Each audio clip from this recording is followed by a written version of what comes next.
জুমার দিনের সবচেয়ে গুরুত্বপূর্ণ আমলগুলোর মধ্যে থেকে একটা হলো এমন একটা আমল যে আমলের ফজিলত এত বেশি, আল্লাহর জমিনে যত আমল আছে ফজিলতপূর্ণ, অনেক উলামায়ে কেরামের মন্তব্য হলো এই রকম বেশি ফজিলতপূর্ণ আমল আর দ্বিতীয়টা নাই।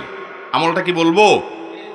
আমলটা হলো জুমার দিন যদি কেউ গোসল করে, গোসল ফরজ হয়, গোসল করে, গোসল করার পর আগে আগে ঘুম থেকে উঠার পর মসজিদে আগে আগে যায়, মসজিদে আগে আগে যায়, পায়ে হেঁটে হেঁটে মসজিদে যায় এবং আগে আগে গিয়ে ইমামের খুব কাছাকাছি গিয়ে বসে খুতবা শ্রবণ করে, কোনো কথাবার্তা বলে না, অনর্থক কাজ করে না।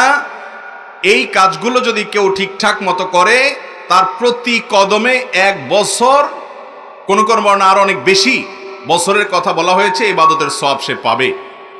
নামাজ, নফল নামাজের সওয়াব পাবে, আবার রোজা রাখারও সওয়াব পাবে। এবার হিসাব করে দেখেন কি পরিমাণ সওয়াব নিজের করে নিতে পারে জুমার দিনের আমলের মাধ্যমে। এই জন্য জুমার দিনে এই সমস্ত আমলের কথা আমরা একে অন্যকে স্মরণ করাবো ইনশাআল্লাহ।